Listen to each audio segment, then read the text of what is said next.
Hello दोस्तों, स्वागत है आपका एडुटेरिया चैनल पे। एडुटेरिया द्वारा हाल ही में प्रकाशित करेंट अफेयर्स वार्षिकी 2021 के प्रैक्टिस सेट श्रृंखला में आज हम प्रैक्टिस सेट नंबर 11 को सॉल्व करेंगे। यह पुस्तक आपके आसपास के दुकानों और साथ ही साथ अमेज़ॉन और फ्लिपकार्ट पर भी उपलब्ध है, जहां से आप इसे परचेज कर सकते हैं। इस पुस्तक में कुल 26 सेट दिए गए हैं, जिसमें 1300 प्रश्न हैं और साथ ही साथ पूरे एक साल जनवरी से लेकर के दिसंबर तक की महत्वपूर्ण घटनाएं दी गई है। तो चलिए आइए पहले प्रश्न की तरफ बढ़ते हैं। बिहार के सबसे कम दिनों तक मुख्यमंत्री रहे किस समाजवादी नेता का निधन हाल ही में हुआ है? तो हाल ही में बिहार के पूर्व मुख्यमंत्री श्री सतीश प्रसाद सिंह का निधन 2 नवंबर को 89 वर्ष की आयु में हो गया। तो 2 नवंबर को हाल ही में निधन हो गया सतीश प्रसाद सिंह का। और यह बिहार के सबसे कम दिनों तक, केवल 5 दिनों तक बिहार के मुख्यमंत्री रहे थे वर्ष 1968 में। तो आप याद रखिएगा कि 5 दिनों तक मुख्यमंत्री रहे बिहार के पूर्व मुख्यमंत्री श्री सतीश प्रसाद सिंह का निधन हाल ही में हो गया है। अगला प्रश्न है, न्यूजीलैंड के मंत्री बनने वाली पहली भारतीय मूल की महिला कौन है? तो न्यूजीलैंड में मंत्री बनने वाली पहली भारतीय मूल की महिला जो है वह प्रियंका राधा कृष्णन है। तो प्रियंका राधा कृष्णन हाल ही में न्यूजीलैंड में हुए चुनाव में जब पुनः मंत्री परिषद का गठन हुआ तो उसमें उन्हें मंत्री बनाया गया है और ये भारतीय मूल की पहली महिला है। तो नए जो चुनाव हुआ था उसमें पुनः प्रधानमंत्री के रूप में जेसिंडा अर्डन को चुना गया है। तो जेसिंडा अर्डन वहाँ न्यूजीलैंड की पुनः प्रधानमंत्री बनी गई है। और यह भी याद रखिएगा कि न्यूजीलैंड की राजधानी वेलिंगटन है। अगला प्रश्न, मालाबार नौसैनिक अभ्यास नवंबर में दूसरा चरण कहाँ संपन्न हुआ? तो मालाबार नौसैनिक अभ्यास का 2 चरण इस बार आयोजित किया गया था। पहला विशाखापट्टनम में आयोजित किया गया था, वहीं दूसरा अरब सागर में आयोजित किया गया था। मालाबार एक नौसैनिक अभ्यास है जो कि वर्ष 1992 में शुरू हुआ था। यह भारत और यूएसए के बीच में शुरू हुआ था, जब इसमें जापान 2015 में शामिल हो गया है और 2020 में जाकर के भारत, जापान, अमेरिका और ऑस्ट्रेलिया इन चारों देशों ने पहली बार मालाबार नौसैनिक अभ्यास किया है। प्रश्न संख्या 4, सब्जियों के संरक्षण के लिए Indo Israel centre for excellence की आधारशिला किस राज्य में रखी गई? तो सब्जियों के संरक्षण के लिए तथा सब्जी उत्पादकों की आय में वृद्धि के लिए असम सरकार ने हाल ही में इजराइल के साथ समझौता कर एक Indo Israel centre of excellence की आधारशिला गुवाहाटी के खेतरी में रखी है। तो याद रखिएगा कि गुवाहाटी के खेतरी में Indo Israel centre of excellence की आधारशिला रखी गई। असम के जो मुख्यमंत्री हैं वह है सर्बानंद सोनोवाल, ये भी याद रखिएगा। अगला प्रश्न है, भारत के पहले ई संसाधन केंद्र और न्याय कौशल मंत्रालय नामक एक वर्चुअल कोर्ट का उद्घाटन किसने किया है? तो आप पिछले सेट में देखेंगे कि भारत के पहले ई संसाधन केंद्र और न्याय कौशल नामक एक वर्चुअल कोर्ट का जो उद्घाटन है वह महाराष्ट्र के नागपुर में किया गया था और इसका उद्घाटन जो है श्री शरद अरविंद बोबड़े जी, जो वर्तमान में भारत के सीजीआई है, उन्होंने किया है। तो आपके पास यदि पुस्तक होगा तो उसमें गलती से ऑप्शन डी हो गया है, तो उसे आप करेक्ट कर लें। इसका आंसर बी सही है। सीजीआई जो वर्तमान में है श्री शरद अरविंद बोबड़े, जो भारत के 47वें सीजीआई है, उन्होंने इसका उद्घाटन किया है। और यह कहाँ पे है? तो महाराष्ट्र के नागपुर में। तो यह याद रखिएगा कि भारत के पहले ई संसाधन केंद्र और न्याय कौशल नामक एक वर्चुअल कोर्ट, ये दोनों कहाँ स्थापित किया गया है? तो नागपुर में। सौर ऊर्जा से चलने वाली छोटी ट्रेन का उद्घाटन देश के किस राज्य में किया गया? तो सौर ऊर्जा से चलने वाली छोटी ट्रेन जिसमें केवल 3 बोगियां हैं, उसका उद्घाटन हाल ही में केरल के वल्ली टूरिस्ट विलेज में किया गया। और यह जो है वो केवल 2.5 किलोमीटर चलती है और इसमें 45 लोग एक बार में बैठ के सफ़र कर सकते हैं। तो ये याद रखिएगा कि सौर ऊर्जा से चलने वाली सबसे छोटी ट्रेन जिसमें केवल 45 लोग ही बैठते हैं, 3 बोगियां ही हैं और ये 2.5 किलोमीटर के मार्ग पर संचालित किया गया केरल के वल्ली टूरिस्ट विलेज में। वर्तमान में केरल के मुख्यमंत्री जो हैं वो श्री पी विजयन है। अगला प्रश्न, pandemonium the great Indian banking treasury. तो pandemonium the great Indian banking treasury के जो लेखक हैं वह तमाल बंदोपाध्याय हैं। श्री तमाल बंदोपाध्याय जी के द्वारा यह पुस्तक लिखा गया है, जिसमें भारत की चुनौतियों और आर्थिक क्षमता के बारे में जानकारी दी गई है। तो ये याद रखिएगा कि यह पुस्तक pandemonium the great Indian banking tragedy Tamal Bandopadhyay जी के द्वारा लिखी गई है। प्रश्न संख्या 8, electronics skill counselling of India किस मंत्रालय के अंतर्गत आता है? तो electronics sector skill counselling of India electronics और आईटी मंत्रालय के अंतर्गत आता है और वर्तमान में इलेक्ट्रॉनिक्स और सूचना प्रौद्योगिकी मंत्रालय जो है वह मंत्री जो है वह श्री रविशंकर प्रसाद है। प्रश्न संख्या 9, वर्ष 2020 में मुंबई में आयोजित राष्ट्रीय ई गवर्नेंस कॉन्फ्रेंस में बिहार के किस विश्वविद्यालय को राष्ट्रीय ई गवर्नेंस पुरस्कार दिया गया? तो वर्ष 2020 में आयोजित राष्ट्रीय ई गवर्नेंस कॉन्फ्रेंस में बिहार के कृषि विश्वविद्यालय सबौर को यह पुरस्कार दिया गया। तो ऑप्शन ए बिहार कृषि विश्वविद्यालय सबौर इसका उत्तर है। अगला प्रश्न, बिहार विधानसभा चुनाव में देश की पहली ट्रांसजेंडर पीठासीन पदाधिकारी कौन बनी? तो बिहार विधानसभा चुनाव का हाल ही में हुआ। यह बिहार विधानसभा का 17वां चुनाव था जिसमें कुल 243 सीटों के लिए वोटिंग हुई। यह भी याद रखिएगा कि बिहार में विधानसभा की टोटल सीट्स 243 है और इसमें पहली ट्रांसजेंडर पीठासीन अधिकारी जो बनी वह मोनिका दास थी। उनका नाम मोनिका दास है और वो भारत की पहली ट्रांसजेंडर महिला थी जो पीठासीन अधिकारी बनी थी और यह जो चुनाव हुआ था वो 3 चरण में संपन्न हुआ था। प्रश्न संख्या 11, हाल ही में किसे ओलंपिक 2021 के आधिकारिक खेल के रूप में शामिल किया गया है? तो ओलंपिक 2021 में आधिकारिक खेल के रूप में ब्रेक डांस को शामिल किया गया है, ऑप्शन सी। याद रखिएगा दोस्तों कि ओलंपिक 2020 में पहले आयोजित किया जाना था लेकिन कोरोना के कारण यह ओलंपिक 2021 में जो है टोक्यो जापान में आयोजित किया जाएगा। वही 2024 का जो ओलंपिक है वह पेरिस में आयोजित किया जाएगा। 2028 का जो ओलंपिक है वह लॉस एंजलिस में आयोजित किया जाएगा। अगला प्रश्न है, सुपर 30 योजना का संबंध किस राज्य से है? तो हाल ही में उत्तराखंड सरकार के द्वारा सुपर 30 योजना प्रारंभ की गई। सुपर 30 के संस्थापक श्री आनंद कुमार जी को देखकर उत्तराखंड सरकार ने भी अपने राज्य में सुपर 30 योजना प्रारंभ की है जिसमें राज्य के मेधावी जो 30 छात्र हैं उन्हें निःशुल्क में राज्य सरकार आईआईटी जैसे संस्थानों में एडमिशन्स के लिए उन्हें निःशुल्क तैयारी कराई जाएगी। तो उत्तराखंड सरकार ने हाल ही में सुपर 30 योजना शुरू की है और वर्तमान में जो उत्तराखंड के जो मुख्यमंत्री है वह त्रिवेंद्र सिंह रावत है और वहाँ के जो गवर्नर है वह श्रीमती बेबी रानी मौर्य है। प्रश्न संख्या 13, ब्राज़ील द्वारा विकसित पहले पृथ्वी अवलोकन उपग्रह का नाम क्या है? तो ब्राज़ील के द्वारा पहला पृथ्वी अवलोकन उपग्रह विकसित किया गया जिसे भारतीय इसरो के द्वारा अगस्त 2020 में प्रक्षेपित किया गया था। तो इसरो के द्वारा इसे प्रक्षेपित किया गया लेकिन यह पूर्णतः ब्राज़ील द्वारा विकसित किया गया पहला उपग्रह है और इसका नाम रखा गया है एमेजोनिया 1। अमेज़न के जंगल के बारे में आपने सुना होगा और अमेज़न नदी के बारे में सुना होगा जो विश्व में सबसे चौड़ी नदी है। तो इन दोनों के नाम पर ही ब्राज़ील ने इसका नाम रखा है एमेजोनिया 1। प्रश्न संख्या 14, बजट 2020 में कितने नए स्मार्ट सिटी बनाने का प्रस्ताव रखा गया है?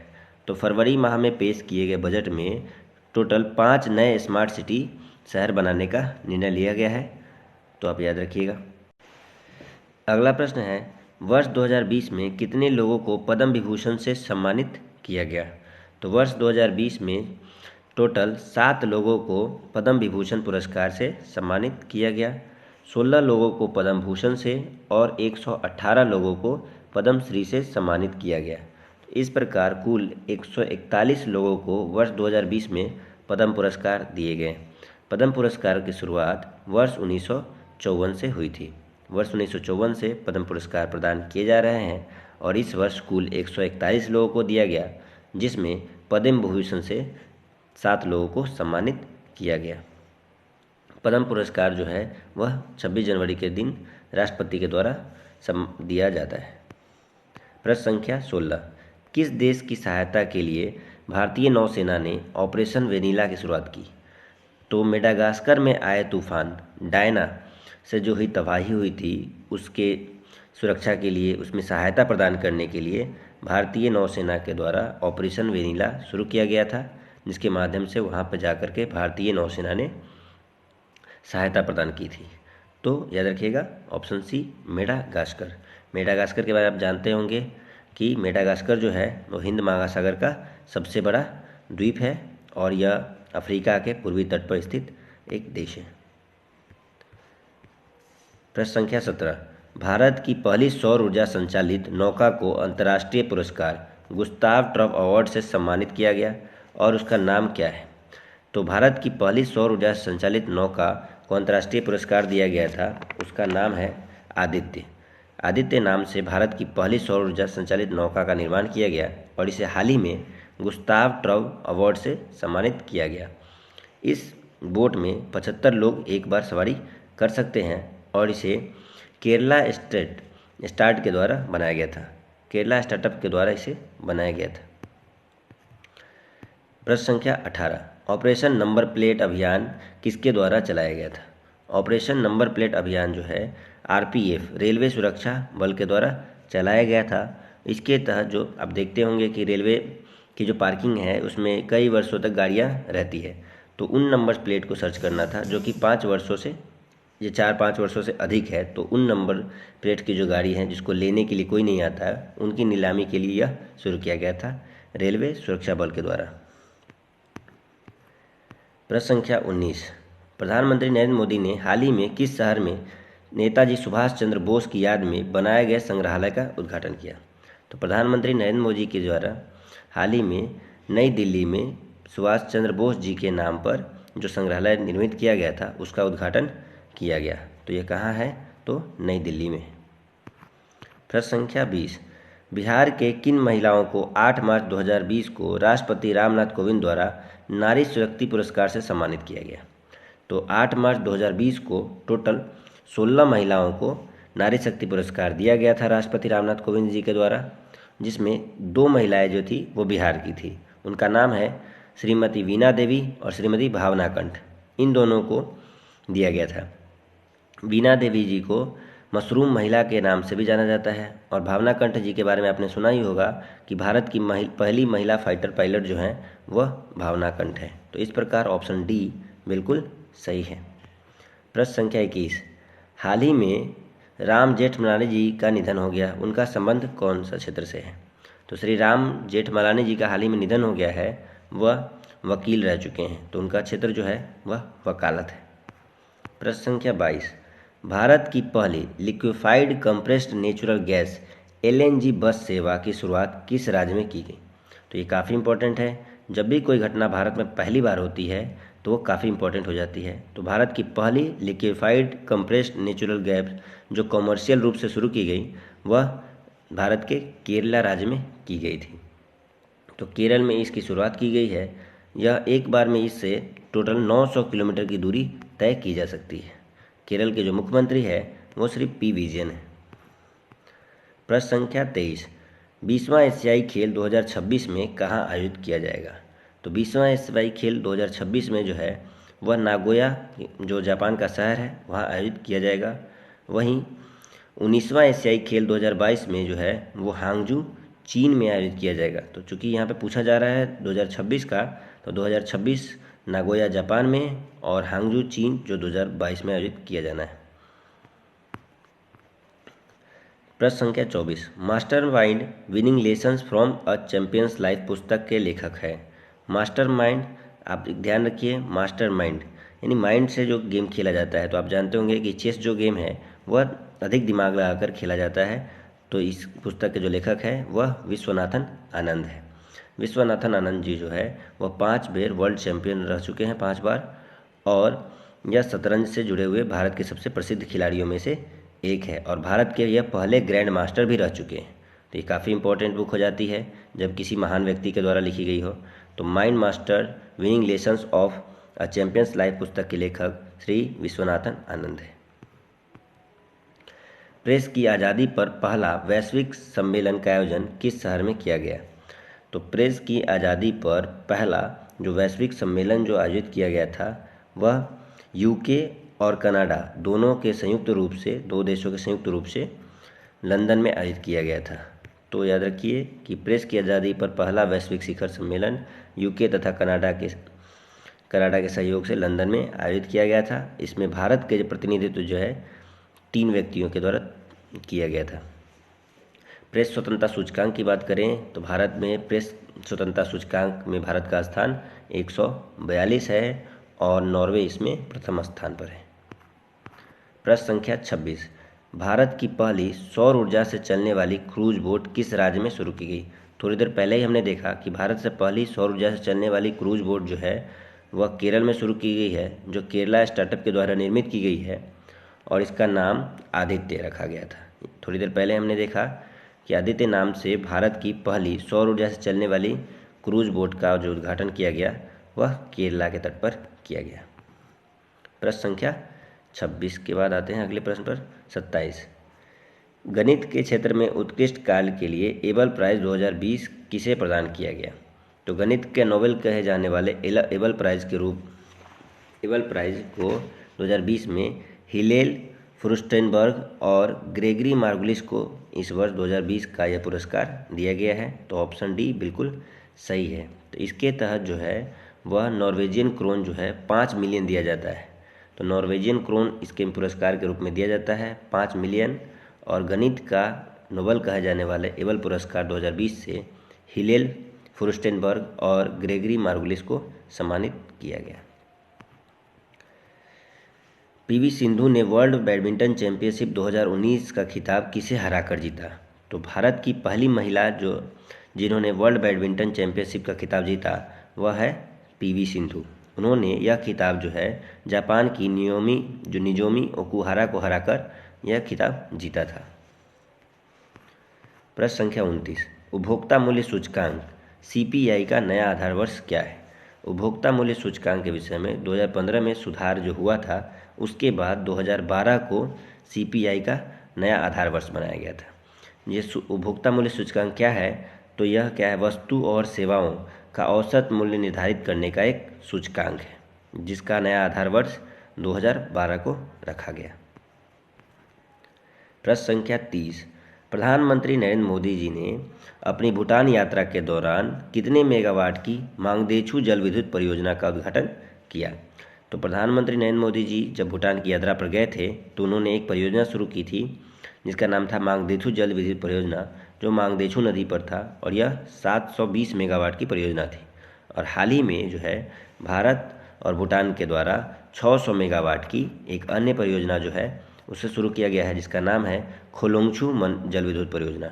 तो खोलोंगछू और मांगदेछू ये दोनों ही जल विद्युत परियोजनाएं भारत और भूटान के बीच में। प्रश्न संख्या 31, पर्यावरणविदों ने निम्न में से किस शहर के 2050 तक जल में समा जाने की संभावना व्यक्त की है? तो 2050 तक कौन सा शहर है जो कि जल में समा जाएगा? तो पर्यावरणविदों ने जकार्ता के विषय में कहा है कि जकार्ता जो है 2050 तक जल में समाहित हो जाएगा। इस कारण इंडोनेशिया ने अपनी राजधानी जकार्ता से बदलकर बोर्नियो के पूर्वी क्षेत्र में रखने की बात की है कि वह अपनी राजधानी को जकार्ता से हटाकर पूर्वी किलामंतन में जो बोर्नियो का पूर्वी क्षेत्र है वहाँ पे करने की घोषणा की है। मार्च 2020 में प्रकाशित पुस्तक एन एक्स्ट्राऑर्डिनरी लाइफ किसके जीवन पर आधारित पुस्तक है? तो एन एक्स्ट्राऑर्डिनरी लाइफ पुस्तक जो है वह गोवा के जो पूर्व मुख्यमंत्री एवं भारत के पूर्व रक्षा मंत्री श्री मनोहर पर्रिकर पर आधारित है। इस पुस्तक के जो लेखक हैं वह सतगुरु पाटिल है। तो याद रखिएगा, एन एक्स्ट्राऑर्डिनरी लाइफ के लेखक श्री सतगुरु पाटिल है और यह श्री मनोहर पर्रिकर जी के जीवन पर आधारित पुस्तक है। तीसरे खेलो इंडिया यूथ गेम्स का आयोजन जनवरी 2020 में कहाँ किया गया?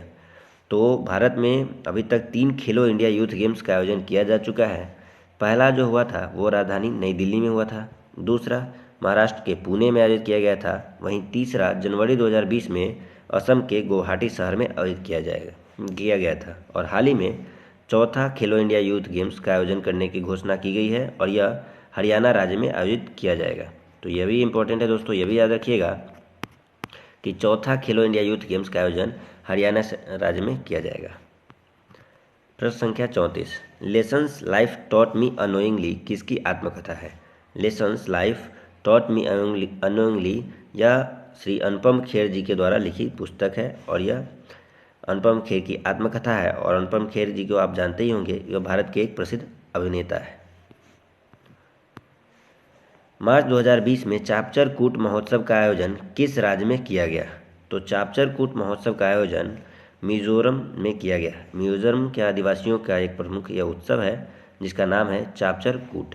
वर्तमान में मिजोरम के जो मुख्यमंत्री है वह श्री जोरमथंगा है। प्रश्न संख्या 36, किस प्रौद्योगिकी संस्थान में भारत का पहला वैश्विक हाइपरलूप पॉड स्पर्धा का आयोजन किया गया था? तो हाइपरलूप के प्रति जागरूकता फैलाने के लिए आईआईटी मद्रास में भारत का पहला वैश्विक हाइपरलूप पॉड स्पर्धा का आयोजन किया गया। कहाँ पे किया गया? तो याद रखिए आईआईटी मद्रास में। प्रश्न संख्या 37, केंद्रीय पर्यावरण मंत्रालय द्वारा किस जानवर के लिए डीएनए डाटाबेस बनाने हेतु परियोजना की घोषणा की गई? तो केंद्रीय पर्यावरण मंत्रालय द्वारा गेंडों के संरक्षण के लिए तथा गेंडों के प्रति जागरूकता बढ़ाने के लिए उनका डीएनए डाटाबेस बनाने हेतु एक परियोजना शुरू की है। श्रेयस योजना किस मंत्रालय द्वारा शुरू की गई है? तो श्रेयस योजना जो है मानव संसाधन विकास मंत्रालय, अब आप जानते होंगे कि हाल ही में मानव संसाधन विकास मंत्रालय का नाम शिक्षा मंत्रालय कर दिया गया है, तो यह भी याद रखिएगा। तो यह मानव संसाधन विकास मंत्रालय के द्वारा शुरू किया गया था। और श्रेयस कार्यक्रम में मूल रूप से जो स्नातक उत्तीर्ण जो छात्र हैं या स्नातक कर रहे हैं उनको अप्रेंटिसशिप दिया जाएगा, साथ ही साथ उन्हें 3,000 रुपये का स्टाइपेंड भी दिया जाएगा ताकि उनके अंदर जो है कौशल का विकास किया जा सके, उन्हें गुण प्रदान किया जा सके। खेलो इंडिया यूनिवर्सिटी गेम्स 2020 के संबंध में कौन सा कथन सही नहीं है? पूछा जा रहा है, सही नहीं है। खेलो इंडिया यूनिवर्सिटी गेम्स 2020 के संबंध में इसका आयोजन भुवनेश्वर में किया गया था, बिल्कुल सही। इस खेल में दिल्ली यूनिवर्सिटी विजेता रहा, बिल्कुल गलत। इस खेल में जो है पंजाब यूनिवर्सिटी विजेता रहा था और यह यूनिवर्सिटी गेम्स का प्रथम संस्करण था, तो यह भी बिल्कुल सही है। पूछा जा रहा है कौन सही नहीं है, तो केवल 2 जो है वह सही नहीं है। तो भारत में पहली बार खेलो इंडिया यूनिवर्सिटी गेम्स का आयोजन उड़ीसा के भुवनेश्वर में किया गया था जिसमें पंजाब यूनिवर्सिटी विजेता रही थी। फेक न्यूज़ पर काबू पाने के लिए किस देश की सरकार ने एक कानून पारित किया है? तो सिंगापुर देश की सरकार के द्वारा फेक न्यूज़ पर कंट्रोल करने के लिए एक कानून पारित किया है। सिंगापुर की राजधानी सिंगापुर सिटी है दोस्तों, ये भी याद रखिएगा। प्रश्न संख्या 41, 22 मार्च 2020 को मनाए गए जल दिवस का थीम था। प्रतिवर्ष जल संरक्षण को बढ़ावा देने के लिए, लोगों में इसके प्रति जागरूकता बढ़ाने के लिए, जल के महत्व को लोगों तक पहुंचाने के लिए जल दिवस मनाया जाता है। और यह कितने तारीख को मनाया जाता है? तो यह प्रतिवर्ष 22 मार्च को मनाया जाता है। और इस वर्ष जो इसका थीम था वह था वाटर एंड क्लाइमेट चेंज। तो याद रखिएगा 22 मार्च को जल दिवस मनाया गया और इसका थीम था वाटर एंड क्लाइमेट चेंज। यह भी याद रखिएगा दोस्तों 22 मार्च को बिहार दिवस भी मनाया जाता है। प्रश्न संख्या 42, मध्य प्रदेश में आयोजित मिर्च महोत्सव में किस राज्य के खोला मिर्च को जीआई टैग दिया गया? तो पहले तो आप ये याद रखिएगा कि मिर्च महोत्सव कहाँ आयोजित किया गया। तो मिर्च महोत्सव जो है वह मध्य प्रदेश में आयोजित किया गया जिसमें खोला मिर्च को जीआई टैग दिया गया। यह गोवा का मिर्च है। गोवा के खोला मिर्च को हाल ही में जीआई टैग दिया गया है। इसके अतिरिक्त गोवा के हरमल मिर्च को भी जीआई टैग दिया गया है। गोवा के हरमल मिर्च को जीआई टैग दिया गया है और मंडोली केला को भी जीआई टैग दिया गया है। भारतीय चिकित्सा अनुसंधान परिषद आईसीएमआर द्वारा गठित राष्ट्रीय कार्यबल द्वारा कोरोना वायरस के लिए किस दवा की सिफारिश की गई? तो आईसीएमआर के द्वारा जो है एक दवा की सिफारिश की गई थी जो कि कोरोना से लड़ने में प्रारंभिक जो चरण था उसमें काफ़ी मददगार थी। उसका नाम है हाइड्रोक्सी क्लोरोक्वीन। इस दवा के लिए आईसीएमआर ने सुझाव दिया था। प्रश्न संख्या 44, दिसंबर 2020 में किसे रविन्द्रनाथ टैगोर साहित्य पुरस्कार से सम्मानित किया गया था? तो दिसंबर 2020 में रविन्द्रनाथ टैगोर साहित्य पुरस्कार के लिए श्री राजकमल झा को घोषित किया गया था कि उन्हें यह पुरस्कार दिया जाएगा। जो उनकी कृति थी द सिटी एंड द सी के लिए यह पुरस्कार दिया गया और इसके तहत $5,000 की राशि दी गई। मार्च 2020 में सिडबी द्वारा उद्यमियों के बढ़ावा देने के लिए उद्देश्य से किस ट्रेन की शुरुआत की गई? तो सिडबी जो कि small industries development bank of India है, उसके द्वारा उद्यमियों को बढ़ावा देने के उद्देश्य से एक ट्रेन की शुरुआत की गई जिसका नाम था स्वावलंबन एक्सप्रेस। तो इस नाम से याद रखिएगा, स्वावलंबन एक्सप्रेस सिडबी के द्वारा उद्यमियों को बढ़ावा देने के लिए किया गया था। 46वां क्वेश्चन है, सब्जियों के लिए न्यूनतम मूल्य निर्धारित करने वाला देश का पहला राज्य कौन बन गया है? तो ये काफ़ी इम्पोर्टेंट है कि देश का वह पहला राज्य जिसने सब्जियों का न्यूनतम मूल्य निर्धारित किया है, तो वह राज्य है केरल। केरल सरकार ने सब्जियों का न्यूनतम मूल्य निर्धारित किया है ताकि सब्जी उत्पादन करने वाले लोगों की आय को सुरक्षित रखा जा सके, उन्हें किसी प्रकार का नुकसान न हो। इसके लिए उनकी लागत से 20% अधिक न्यूनतम मूल्य निर्धारित किया गया। किस राज्य के द्वारा? तो केरल राज्य सरकार के द्वारा। 47वां क्वेश्चन, छठा ब्रिक्स संसदीय मंच 2020 में भारत का प्रतिनिधिमंडल का नेतृत्व किसने किया? तो ब्रिक्स के बारे में आप जानते होंगे कि BRICS, जिसमें 5 देश शामिल हैं, ब्राज़ील, रूस, इंडिया, चाइना और साउथ अफ्रीका, जिसमें साउथ अफ्रीका 2010 में शामिल हुआ था। इस 5 देशों के संसदीय मंच पे भारत का जो प्रतिनिधित्व किया था वह श्री ओम बिरला जी ने किया था। ओम बिरला जी के बारे में आप जानते होंगे कि वर्तमान जो लोकसभा है उसके अध्यक्ष श्री ओम बिरला है। किस राज्य ने महिलाओं और बच्चों के सुरक्षा के लिए हर जिले में मानव तस्करी विरोधी पुलिस स्टेशन स्थापित करने का निर्णय लिया है? तो उत्तर प्रदेश सरकार ने मानव तस्करी विरोधी पुलिस स्टेशन स्थापित करने का निर्णय लिया है और 23 जिलों में जो एंटी ह्यूमन ट्रैफिकिंग जो थाने के रूप में स्थापित किया गया है उत्तर प्रदेश सरकार के द्वारा, ताकि मानव तस्करी को रोका जा सके। भारत अमेरिका 2+2 मंत्री स्तरीय संवाद में के तीसरे चरण में अमेरिका का प्रतिनिधित्व किसने किया? तो 2+2 वार्ता 2 देशों के बीच में 2 मंत्रालयों की वार्ता है, जिसमें विदेश मंत्री एवं रक्षा मंत्रियों की बैठक का आयोजन किया जाता है। तो भारत और अमेरिका की 2+2 वार्ता हुई, जिसमें कि अमेरिका के विदेश मंत्री माइक पोम्पियो और अमेरिका के रक्षा मंत्री माइक एस्पर ने इसमें नेतृत्व किया। और यहाँ भारत की तरफ से भारत के विदेश मंत्री श्री एस जयशंकर और भारत के रक्षा मंत्री श्री राजनाथ सिंह के द्वारा इसका नेतृत्व किया गया। अंतिम प्रश्न की तरफ बढ़ते हैं। भारतीय मूल के वेवल राम कलावन किस देश के राष्ट्रपति नियुक्त हुए हैं? तो राम कलावन जी सेशेल्स देश के राष्ट्रपति बने हैं, जो कि भारतीय मूल के हैं। तो सेशेल्स क्या है? तो सेशेल्स हिंद महासागर में स्थित एक द्वीपीय देश है जो कि अफ्रीका का देश है, और इस देश में भारतीय मूल के श्री राम कलावन जी राष्ट्रपति नियुक्त हुए हैं। सेशेल्स की जो राजधानी है वह विक्टोरिया है। इसी के साथ सेट संख्या 11 हमारा समाप्त होता है। उम्मीद है कि आपको यह सेट पसंद आ रहा होगा। कल मिलते हैं सेट नंबर 12 के साथ। एडुटेरिया के साथ जुड़े रहने के लिए आप सभी लोगों का धन्यवाद।